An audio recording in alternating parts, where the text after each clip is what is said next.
중국이 일본을 향해 히토류 수출 금제 조치를 단행했습니다. AI 아나운서 우리아가 설명합니다. 지금 중국이 일본을 상대로 아주 강력한 카드를 꺼내들었습니다. 이게 그냥 단순한 무역 분쟁이 아니에요. 첨단 산업에 거의 혈맥을 끊어버릴 수 있는 그런 공격인데 왜 이게 사실은 우리 대한민국을 겨냥한 경고인지 그 진짜 이유를 지금부터 한번 파헤쳐 보겠습니다. 자, 이 사건은요, 일본의 한 고위 관리가 대만 관련 발언을 한 데서 시작됐어요. 중국이 이걸 듣고 가만히 있지 않았죠. 바로 보복에 나섰는데 특정 품목들의 일본 수출을 딱 막아버린 겁니다. 그러니까 정치적인 갈등이 순식간에 경제 전쟁으로 번진 그야말로 방아쇠가 당겨진 순간인 거죠. 아니, 중국이랑 일본이 싸우는데 우리가 왜 이렇게 긴장해야 할까요? 언뜻 보면 그냥 강 건너 불구경 같잖아요. 그런데요, 사실 이 충돌에서 가장 위험한 파편이 지금 예상치도 못한 곳, 바로 우리 경제의 심장부를 향해 날아오고 있습니다. 좋습니다. 그럼 도대체 중국이 휘두르는 이 무기의 정체가 뭔지부터 알아봐야겠죠? 대체 뭐길래 이렇게 파급력이 큰 걸까요? 그 본질을 한번 같이 들여다보시죠. 중국이 꺼내든 무기는 바로 이 이중용도 물자라는 겁니다. 이름 그대로 두 개의 얼굴을 가졌어요. 평소에는 우리 손에 들린 스마트폰, 우리가 타는 자동차를 만드는 데 쓰이는 아주 고마운 재료들이죠. 하지만 중국이 마음만 먹으면 이게 순식간에 미사일이나 드론 부품으로 변신할 수 있는 정말 무서운 전략 자산이 되는 겁니다.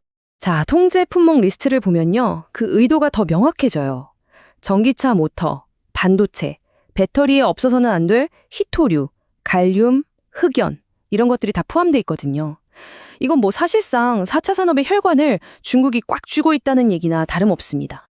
그런데 진짜 무서운 건 따로 있습니다. 바로 이 숫자 0.1%예요. 이게 무슨 뜻이냐면 어떤 제품에 중국산 원료가 정말 눈꼽만큼 딱 0.1%만 들어가도 수출기를 막아버리겠다는 거거든요. 이건 그냥 특정 기업 하나를 겨냥한 게 아니라 그 산업 생태계 전체를 그냥 무너뜨릴 수 있는 어마어마한 초강력 규제인 거죠. 자, 이제 이야기의 초점을 우리 대한민국으로 한번 옮겨와 보겠습니다. 부강대국이 꽝 부딪혔는데 그 충격파가 어떻게 우리한테까지 튀어오는지 이른바 리코셰 효과에 대해서 한번 알아보겠습니다. 지금 한국은요, 두 가지의 거대한 압박 사이에 딱 끼어 있는 형국입니다. 첫 번째는 직접적인 경제적 압박이에요. 최악의 경우에, 너네 일본이랑 거래했어? 그럼 너희도 제재 대상이야. 이런 식의 세컨더리 보이콧을 당할 수도 있다는 거죠. 그리고 두 번째는 지정학적 압박인데요. 한미일 공조를 흔들어서 틈을 만들려는 중국의 어떤 전략적인 계산이 깔려 있는 겁니다. 경제적으로 보면 한국이랑 일본은 정말 촘촘하게 얽혀 있잖아요. 만약에 일본이 핵심 소재를 구하지 못하게 되면 그 소재를 수입해서 완제품을 만드는 우리 공장도 그대로 멈춰설 수밖에 없는 구조예요. 마치 도미노처럼 하나가 쓰러지면 연쇄적으로 공급망 전체가 붕괴될 수 있다는 뜻입니다.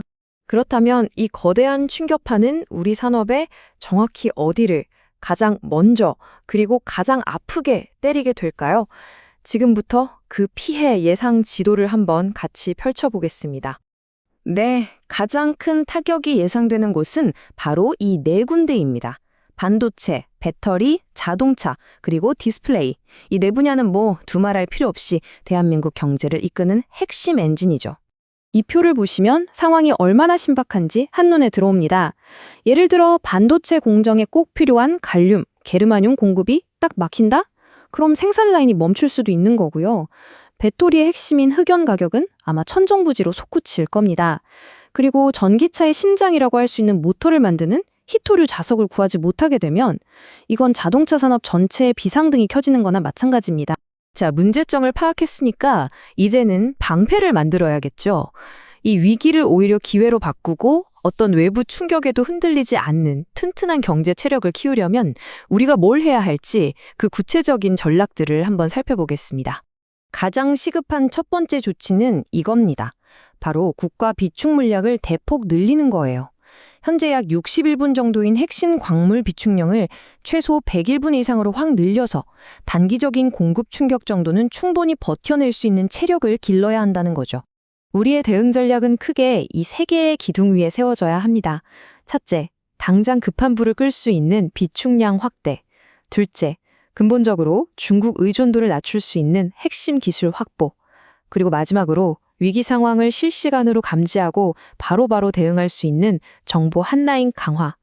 이 세 가지가 착착 맞물려 돌아가야 비로소 튼튼한 방패가 완성되는 겁니다. 결국 이번 사태가 우리에게 던지는 메시지는 아주 명확합니다.